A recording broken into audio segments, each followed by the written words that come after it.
여러분과 함께 하시기를 축복합니다. 제가 어느 목회자 모임에서 성경 공부를 할 때였는데요.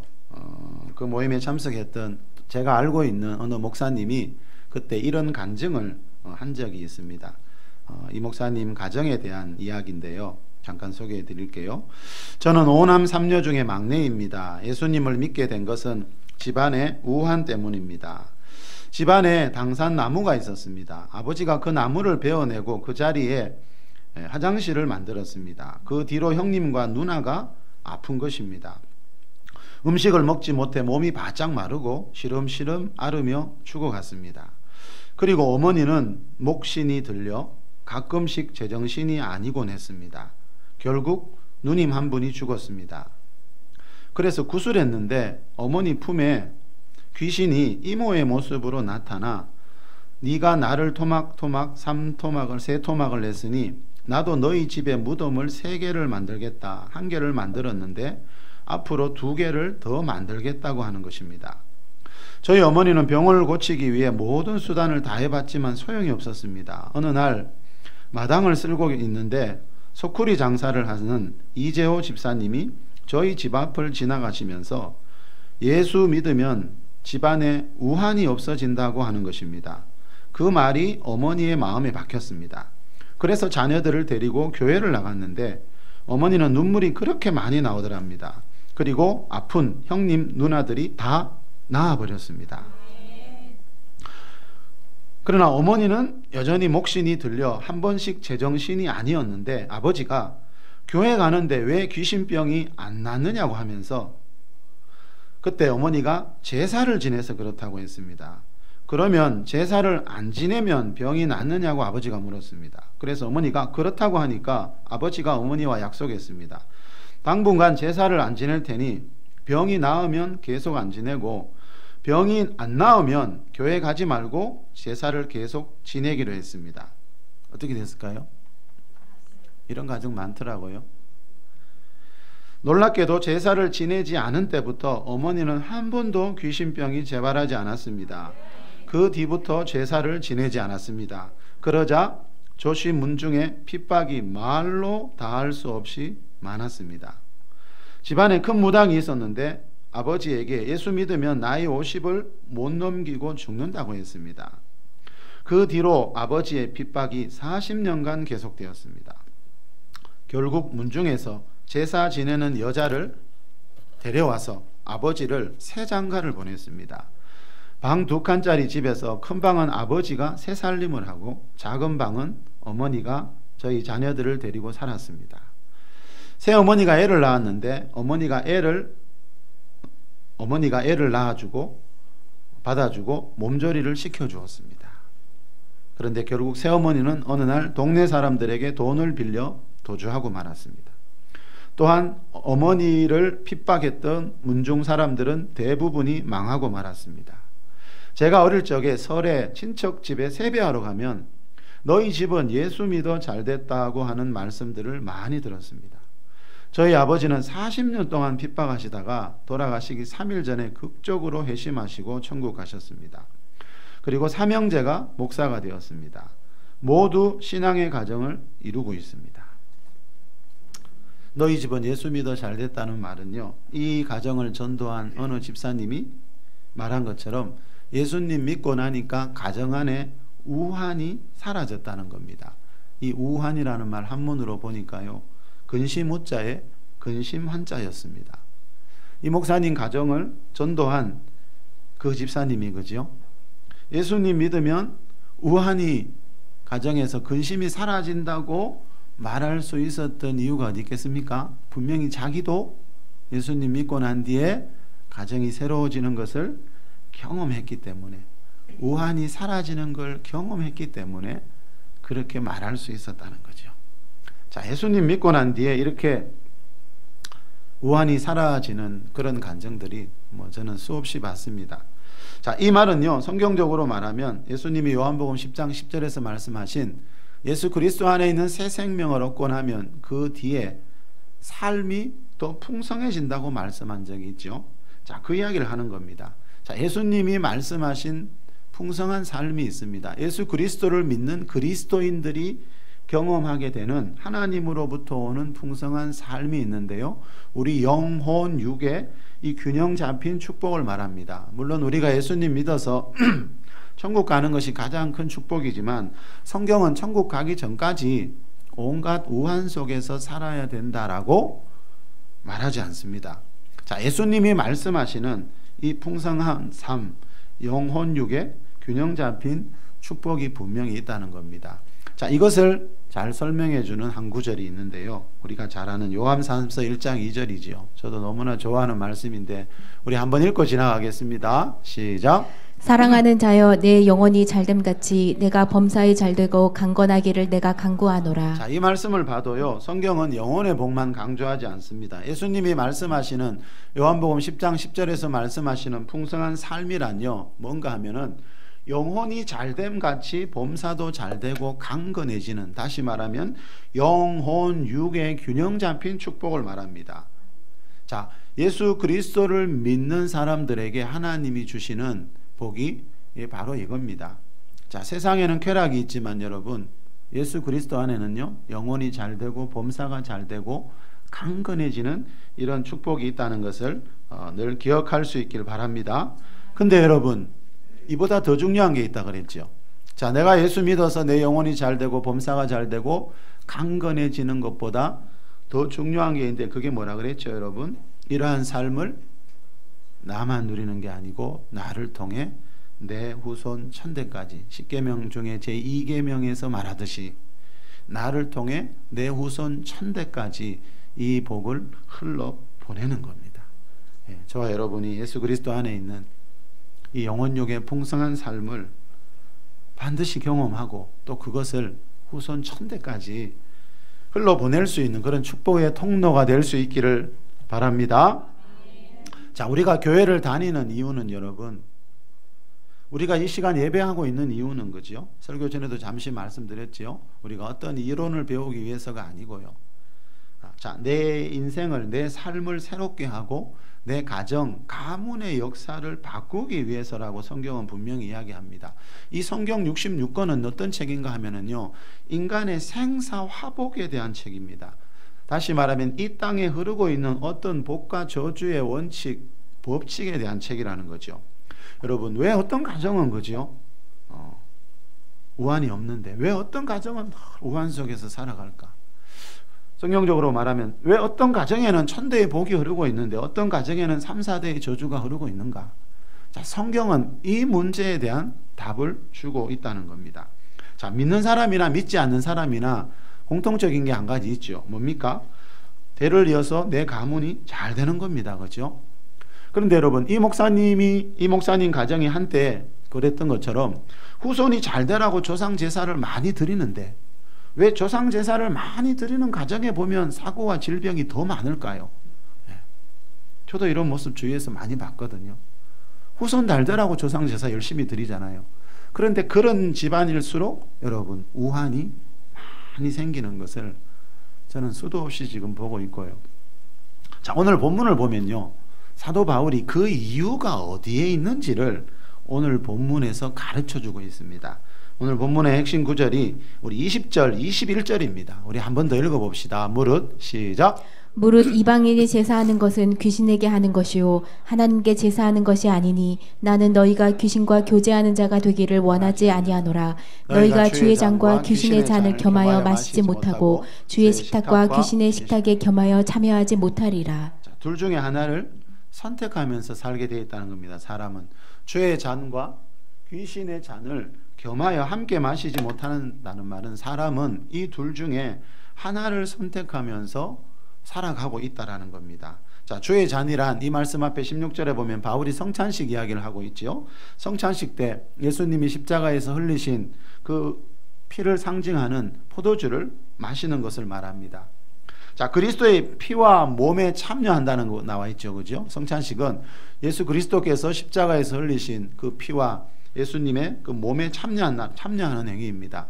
그런데 이 말은, 바울의 이 말은 성찬에 참여해서 주님의 잔을 마시게 되면 주님에게 참여하게 된다는 말은 주님과 연합하게 되고 주님과 영적으로 하나가 된다라는 뜻입니다. 마찬가지로 이방인들이 드리는 제사는 자, 귀신에게 하는 것이기 때문에 그죠? 제사는 귀신과 교제하는 일이기 때문에 제사를 드리게 되면 그 귀신과 하나가 된다는 거지요. 성찬식을 통해서 우리가 예수님과 하나가 되듯이 제사를 통해서 그 제사의 배후에 있는 귀신들과 하나가 된다라고 지금 사도 바울이 말씀하고 있는 겁니다. 자, 성경은요, 이 세상 모든 민족을 딱 두 민족으로 나눕니다. 유대인과 이방인입니다. 이 예수님이 태어난 나라 이스라엘 사람들을 유대인이라 하고요. 그 외의 모든 민족을 방금 나오는 이방인이라 그럽니다. 그러니까 우리나라도 유대인들이 볼 때는 이방인입니다. 다시 말하면 우리나라에서 드리는 제사도 지금 바울이 말하는 이 제사라는 거지요. 귀신 앞에 바치는 거라는 거지요. 제사는 죽은 조상에게 드리는 것 같지만 사실은 그 죽은 사람들은 제삿날 오지 못합니다. 그죠? 올 수 없는 곳에 그 영혼이 갇혀 있다고 성경은 말하고요. 그 제사는 귀신이라는 영적 존재에게 그 제사를 바치고 있습니다. 그래서 여러분 그 시간에 무슨 일이 일어납니까? 그 가정, 그 가문이 성경에서 말하는 이 사도 바울이 말하는 귀신들과 지금 연합하고 교제하고 사귀고 있다라는 것이죠. 자, 바울이 여러분 뭐라 그럽니까? 나는 너희가 20절 끝에 보니까 귀신과 교제하는 자가 되기를 원하지 않는다 그랬죠. 그죠? 자, 바울이 제사를 통해 귀신과 교제하는 삶을 살지 말라고 하는 이유는 그것이 그 행위가 제사가 가정에 우환을 불러들이는 아주 위험한 일이기 때문에 자, 이런 말을 하고 있는 겁니다. 시편 106편 28절에 보면은요. 죽은 자에게 제사한 음식을 먹어서 재앙이 그들 중에 크게 유행했다는 말이 나옵니다. 여러분 죽은 자에게 바치는 제사 음식 있죠? 그 음식을 먹었던 사람들 속에 재앙이 어떤 재앙이 크게 유행했다라고 말씀합니다. 자, 죽은 자에게 제사한 음식을 먹지 말라는 겁니다. 그거는 어떤 영적인 의미가 있는 행위라는 겁니다. 그런 일을 할 때 영계에서 우리 눈에 보이지 않는 영적인 세계에서 어떤 놀라운 일들이 일어난다라고 성경은 분명히 말씀합니다. 자, 이 죽은 자에게 제사한 음식이 바로 오늘 본문 19절에서 말하는 우상의 제물이고 14절에서 말하는 우상 숭배입니다. 바울은 지금 이 세상에 흐르고 있는 생사화복의 원리에 대해서 말하고 있습니다. 복과 저주의 법칙에 대해서 말하고 있습니다. 자, 하나님께 예배하면서 하나님과 교제하는 곳에서 일어나는 일이 있고요. 귀신과 제사하면서 귀신과 교제하는 곳에서 일어나는 일이 있습니다. 이 둘은 완전히 다릅니다. 하늘하고 땅만큼 다르지요. 자, 자녀를 여러분 키워보신 부모님이라면 내 자녀가 행실이 나쁜 친구들 만나지 못하도록 주의를 줬던 경험이 아마 대부분 있으실 겁니다. 여러분 사람은요 욕을 잘하는 친구하고 다니면은요 언젠간 욕을 배우게 되고요 술을 좋아하는 사람하고 다니게 되면 술을 배우게 될 확률이 아주 높습니다. 사람은 누군가에게 영향을 받으면서 살게 되어 있거든요. 자, 마찬가지로 여러분 귀신과 교제하는 일을 하다 보면 그죠? 그 귀신의 영향을 받을 수밖에 없다라는 거죠. 여러분 눈에 보이는 게 전부가 아닌데 많은 사람들은 늘 눈에 보이는 걸 눈에 보이는 데 주안점을 두지요. 그래서 하나님 한번 보여주면 믿겠다고. 성경은 뭐라 그러죠? 네가 믿으면 하나님을 보게 된다 그러죠. 그러니까 하나님의 생각과 사람의 생각은 다른 겁니다. 자연계의 법칙과 영계의 법칙이 있는데 자, 이거를 분별하지 못하는 경우들이 참 많다는 거죠. 하나님이 세상을 창조하실 때 눈에 보이는 것과 보이지 않는 것도 창조했다 그랬어요. 사도 바울이. 그죠? 우리 눈 안에 지금 여러분 우리 눈에 지금 보이지 않지만 이 방에 공기가 없으면 우리는 다 지금 쓰러져 있겠죠. 창문을 열면 우리 눈에 보이지 않지만 바람이 붑니다. 그죠? 사람들이 눈에 보이지 않는 바람은 있다고 다 믿는데 왜 하나님을 안 믿을까요? 하나님이 창조한 이 세상에 여러분 자연계의 법칙이 있고요. 우리 눈에는 보이지 않지만 영적인 세계의 법칙이 있습니다. 자, 이 영적인 세계에 있는 이 귀신이란 존재와 사귀다 보면요, 다시 말하면 그 귀신들이 좋아하는 일들을 하게 되면은요, 그곳에 귀신들이 오기 때문에 그 귀신들하고 함께 있다 보니까 귀신들의 영향을 받을 수밖에 없다는 겁니다. 그런데 이 귀신들과 이 귀신들의 우두머리인 마귀가 하는 일은 예수님이 요한복음 10장 10절에서 가르쳐 주셨듯이 도둑질하고 죽이고 멸망시키는 일밖에 하지 모른다 그랬어요. 자, 이 마귀와 귀신들이 하는 일은 크게 세 가지입니다. 도둑질하고 죽이고 멸망시키고. 뭘 도둑질하지요? 우리의 재정을 도둑질해가고. 뭘 죽이죠? 질병으로 사고로 우리의 건강 생명을 죽이고. 멸망은 뭐라 그랬죠? 영혼이 지옥 가는 거. 자, 죽이고와 멸망은 의미가 다르다 그랬죠. 자, 이렇게 세 가지 일밖에 얘들은 할 줄 모릅니다. 다시 말하면 귀신들과 교제하는 자가 되면 도둑질 당하고 죽임 당하고 멸망 당하는 일이 반드시 그 가정에서 일어날 수밖에 없는 것이 이 세상을 지금 지배하고 있는 영적인 세계의 법칙이라는 거죠. 그래서 제사가 많은 가정은 반드시 우환이 많습니다. 저도 수없이 지금 경험했고 살아오면서요, 지금도 수없이 보고 있고요. 예. 기독교 월간지인 신앙계 이다로에 보니까요, 26년 동안 무속인 생활을 했던 심선미 집사님에 대한 기사가 나왔습니다. 오래전에 여러분한테 한번 소개한 적이 있었는데, 이분은 집안에 무속인이 많은 바람에 자신도 그 길로 가게 됐습니다. 고모도, 사촌 언니도, 어머니도, 또 자신을 포함한 3남매도 다 무속인입니다. 중학교 1학년 때 머리에 큰 통증이 찾아와서 어머니가 무속인을 찾아갔대요. 가보니까 그 무속인이 뭐라 그럽니까? 주로 하는 말 있잖아요. 아이에게 신이 내렸다고 하면서 신을 받지 않으면 아이가 죽는다고 하니까 어머니가 이 아이 대신 신내림을 받았습니다. 그런데 신기하게도 3일 만에 통증이 싹 사라졌대요. 네. 이게 전부면 얼마나 좋겠습니까? 많은 분들이 여기에 넘어가잖아요. 네. 그 뒤를 볼 수 있어야 되는데. 그런데 21살 때 재발이 됐습니다. 그때 일을 이분이 이렇게 말하고 있습니다. 저 벽이 나한테 말을 걸고 보고 싶지 않은데 환상이 보이고 제 입에서는 거침없는 욕설들이 튀어나왔어요.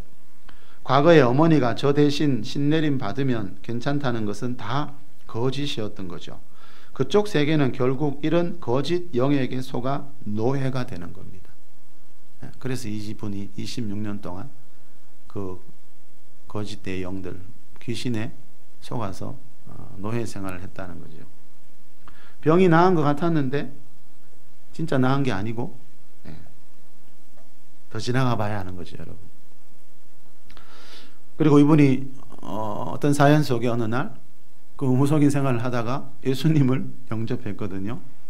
근데 한번 생각해 보십시오, 여러분. 26년 동안 무속인 생활을 하던 사람이 예수님을 영접했다고 해서 가족들도 대부분 무속인인데 그걸 말할 수가 있습니까? 그래서 3개월을 말하지 않고 고민을 했다 그럽니다.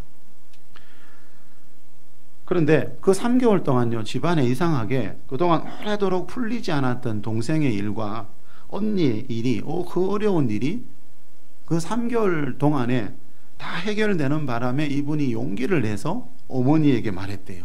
어머니 그 무속인에게. 그동안 내가 모시고 있던 신을 내가 3개월 전에 버렸는데 그때 예수님을 믿었는데 엄마가 두려워하던 그런 일들이 일어나기는커녕, 이런 분들은 늘 그러잖아요. 신을 바꾸면 집안에 우환이 생긴다고. 그런데 엄마, 내가 3개월 전에 예수님 믿고 영접했고 지금도 믿고 있는데 엄마가 두려워하던 그런 일이 생기는 것은커녕 이 3개월 동안 그렇게 어렵던 동생과 언니 문제가 지금 우리 가정에서 해결이 되었다라고 하면서 이제 가족들을 설득하기 시작했습니다. 그래서 이 어머니는 그렇게 했다네요. 몸이 아파 가누지 못할 정도가 되면 주님을 영접하기로 하고, 그 언니 무속인은 그때 무속인 생활을 청산하고 지금 교회를 잘 다니고 있다 그럽니다. 여러분, 무속인 하다가 교회 다니는 거, 요즘은 여러분 보통 사람들도 신앙 가지기 참 어려운 시대인데 이게 참 쉽지 않은 일입니다. 그렇죠? 그런데 이분은 이런 길을 지금 가고 있습니다. 여기에 보니까 이분이 이런 말도 하고 있습니다. 지금도 수많은 이들이 영적인 세계에서 영육간에 고통받고 있어요. 저 또한 그쪽에 있을 때 종합병원 같았습니다.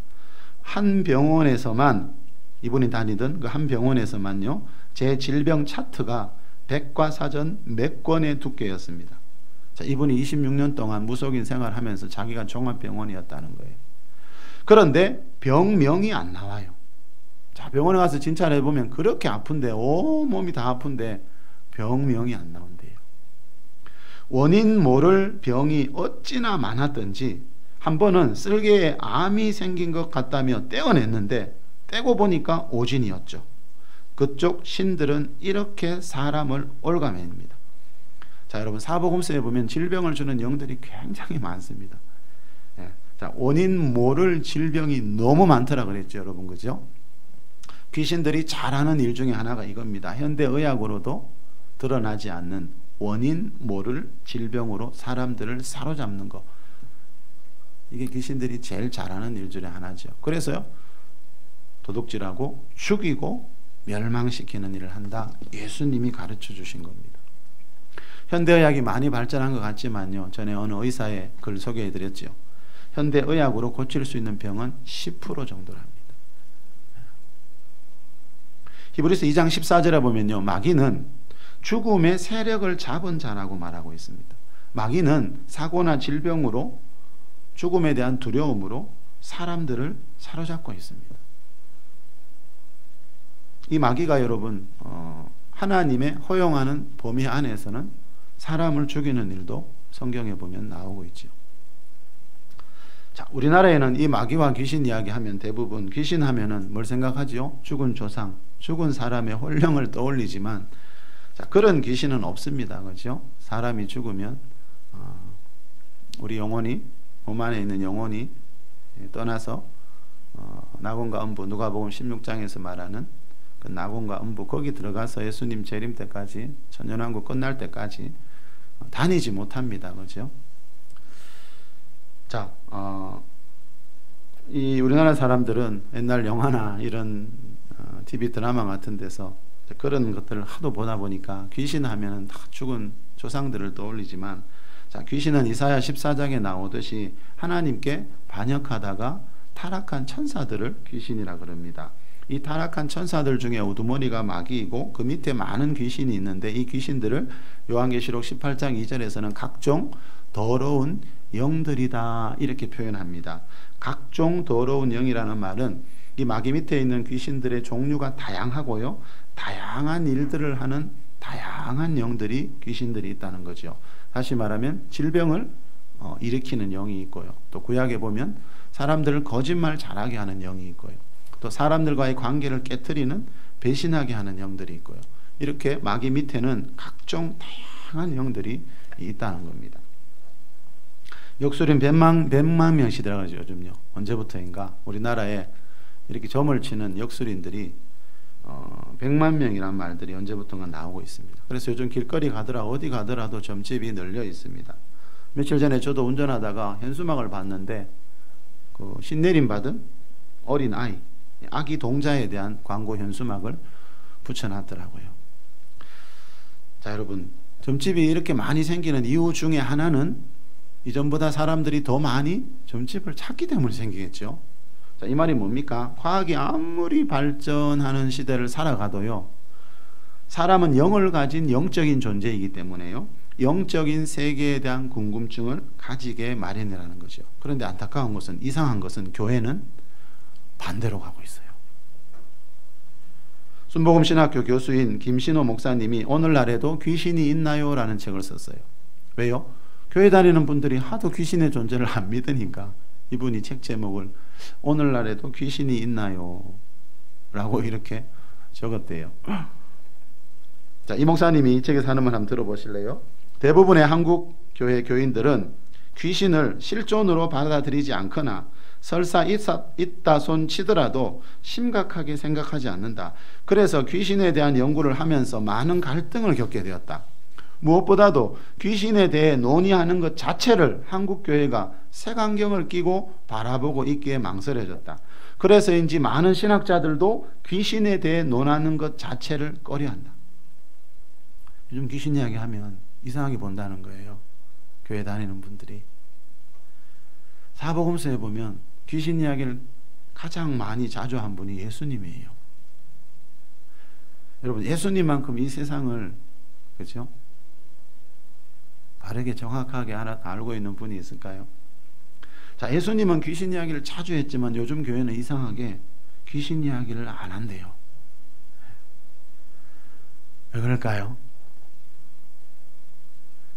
마태복음 10장 1절에 보면 이런 말씀이 나옵니다. 예수께서 12제자를 부르사 더러운 귀신을 쫓아내며 모든 병과 모든 약한 것을 고치는 권능을 주시니라 하고 12제자 이름이 쑥 나와요.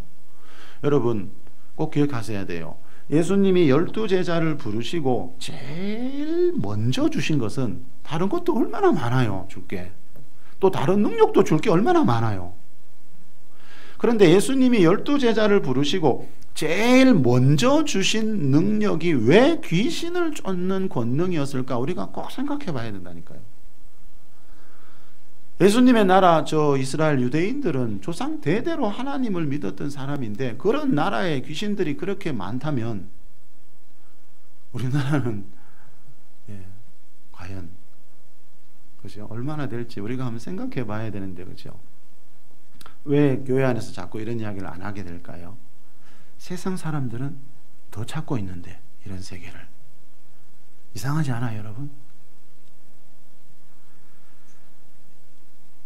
누가복음 10장 17절에 보면요, 이번에는 예수님이 70명의 제자들을 부르신 적이 있죠. 그래서 그 70명의 제자들을 파송해서 그 제자들이 전도 다니다가 이제 돌아왔을 때 이런 일이 있었어요.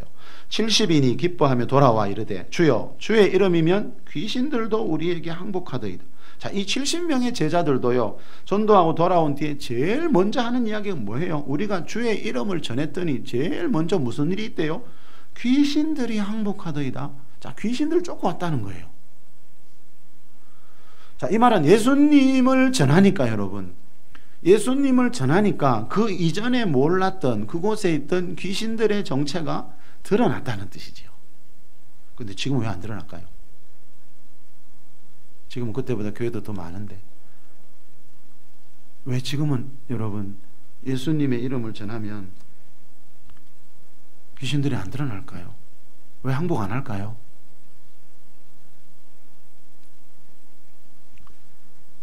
요즘 교회에서 귀신 이야기를 하지 않는다는 말은요, 예수님 시대처럼 초대교회 때처럼 귀신들이 항복하면서 쫓겨나는 일이 없다는 뜻이잖아요.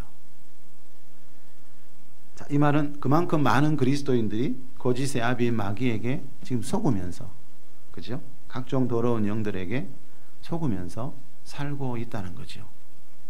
마가복음 16장에 보면 예수님이 승천하시던 날 제자들이 잊을까봐 또 말씀하셨지요.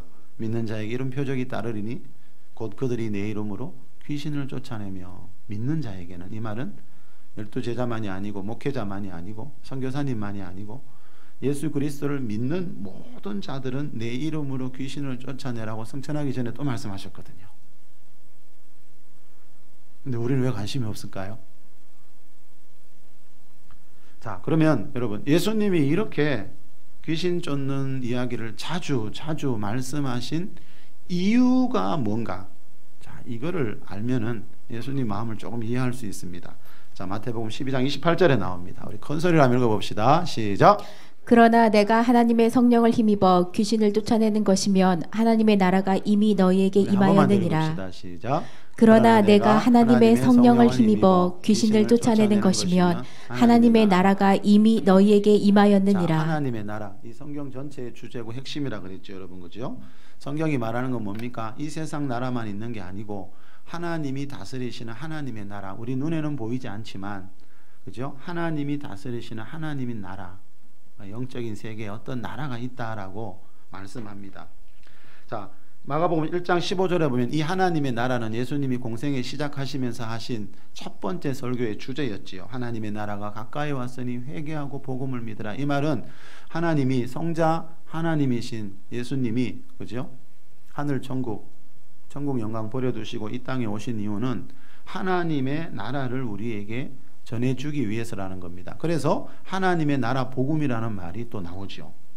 자, 여러분, 성경이 말하는 것은, 여러분, 예수님 믿고 천국에 가서 천국의 삶, 하나님 나라의 삶을 누리라는 게 아니고요, 천국 가기 전에 이 땅에 살아있을 때 이 땅에서 예수님 영접한 뒤부터 하나님의 나라 천국의 삶을 실제적으로 경험할 수 있다라는 겁니다. 자, 여러분, 예수님이 제자들에게 기도를 가르쳐 주실 때 뭐라 그랬죠? 너희들이 이렇게 기도하라 그랬죠. 나라가 임하시오며. 자, 새로 번역한 주기도문에 뭐라고 돼 있죠? 아버지의 나라가 오게 하시며, 이렇게 기도하라 그랬어요. 이 말은 뭐예요? 우리가 지금 살고 있는 이 세상은 아버지 하나님의 나라가 아니라는 거예요. 오늘 여러분들이 밟고 온 그 땅은, 여러분들이 지금 집 짓고 살고 있는 그곳은요, 하나님의 나라가 아니에요.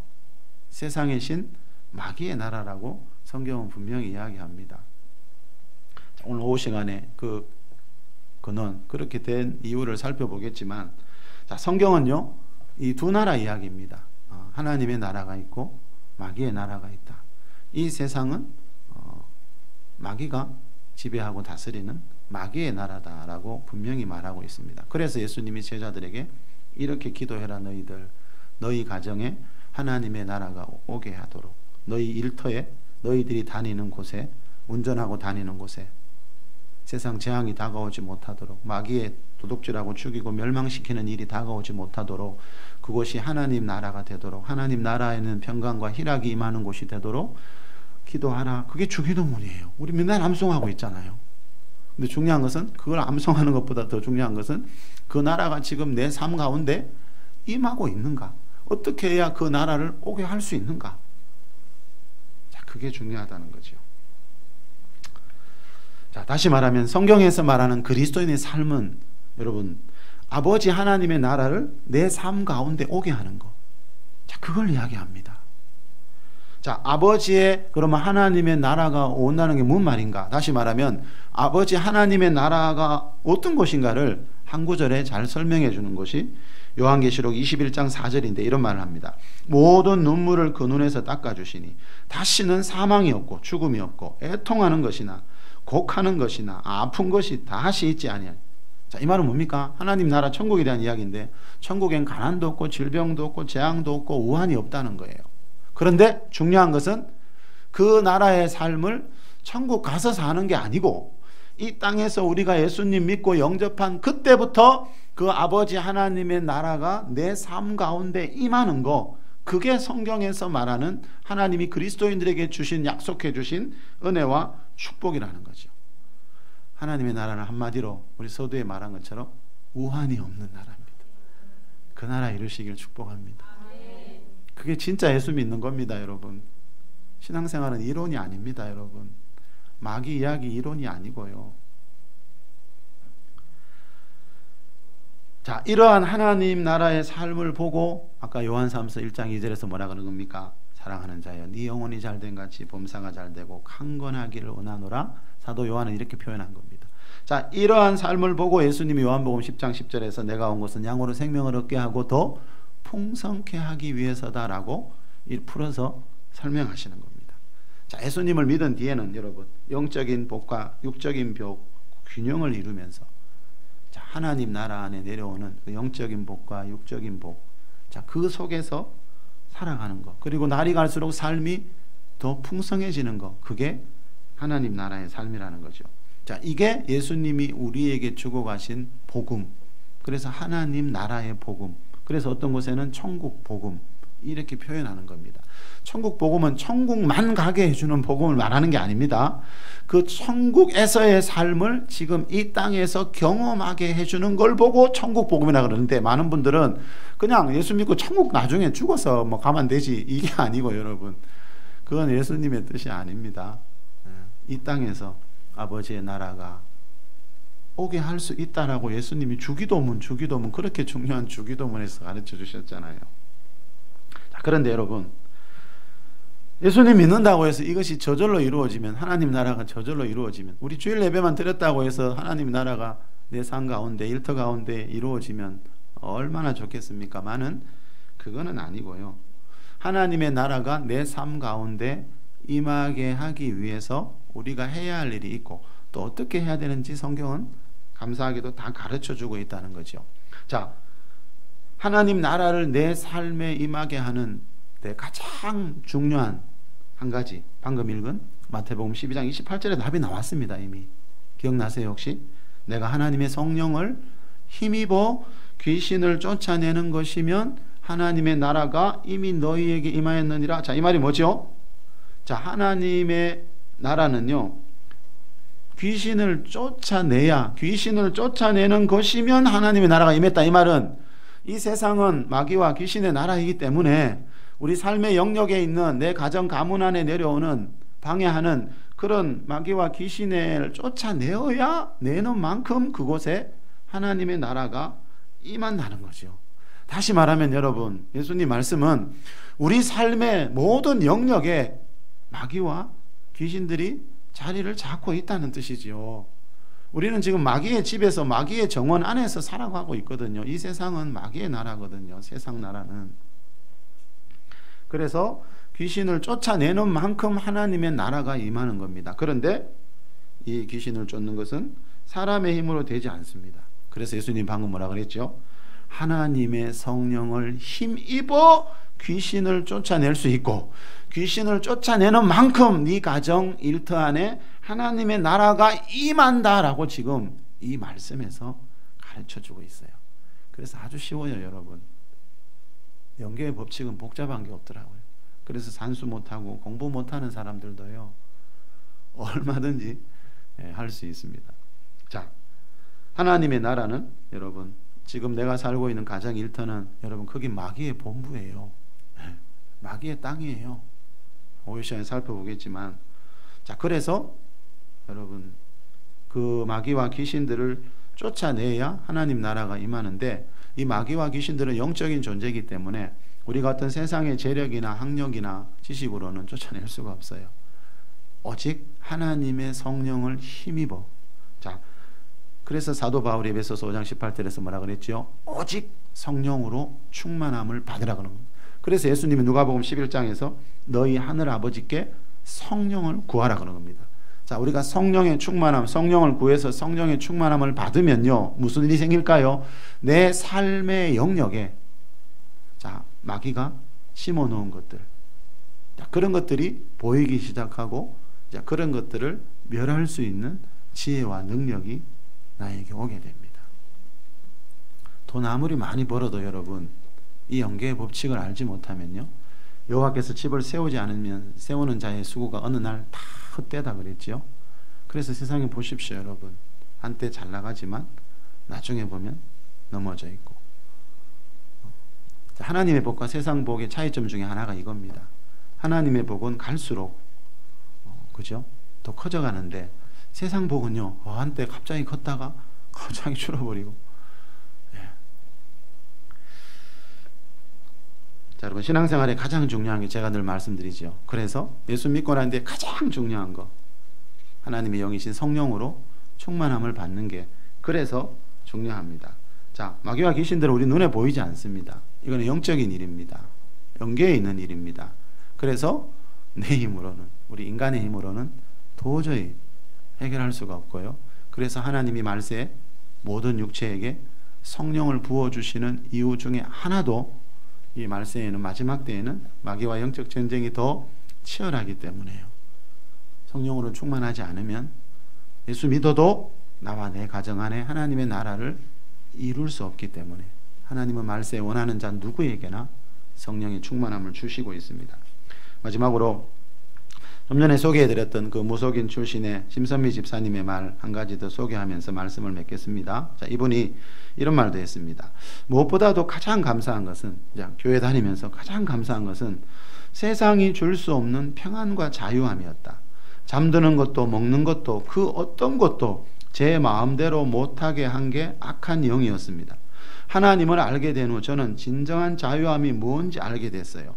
제가 어디서든 어떤 시간이든 마음껏 하나님께 기도할 수 있고 내게 단잠을 주시며, 자, 이분이 26년 동안요, 단 하루도 단잠을 잡은 적이 없다 그럽니다.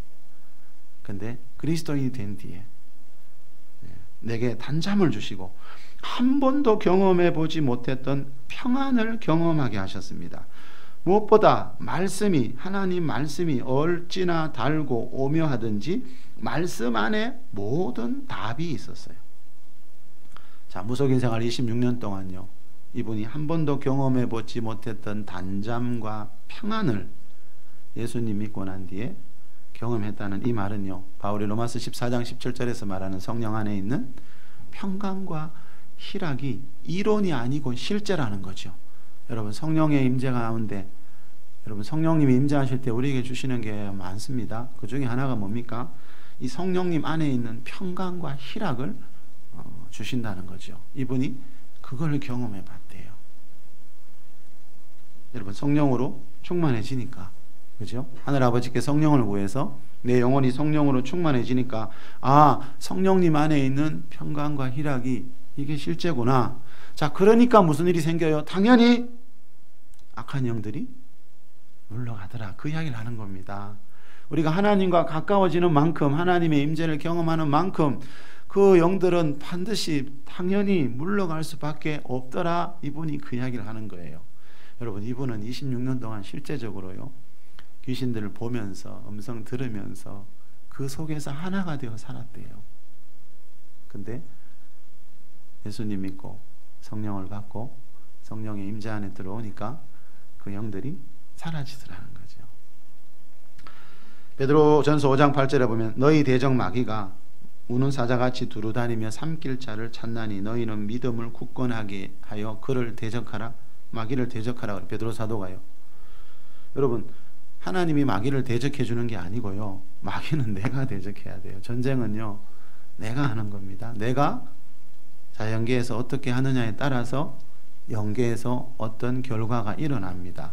그래서 베드로 사도가 마귀가 너희 대적 마귀, 너희의 적은 마귀다. 주위 사람하고 제발 싸우지 마라. 이 말하는 겁니다. 사람하고 싸우지 마라. 그 사람을 누르고 있는 배후에 있는 그 영들하고 싸워야지. 사람하고 싸우지 마라. 자, 너희 대적은 사람이 아니고 마귀다. 마귀가 지금 뭐하고 있대요? 우는 사자같이 두루 다니고 있어요. 여러분 집 앞에도 가고 일터에도 가고요. 그래서 삼킬 자를 찾고 있대요. 그러니까 너희는 믿음을 굳건히, 여기서 말하는 너희는 일반적인 그 당시의 모든 그리스도인이거든요.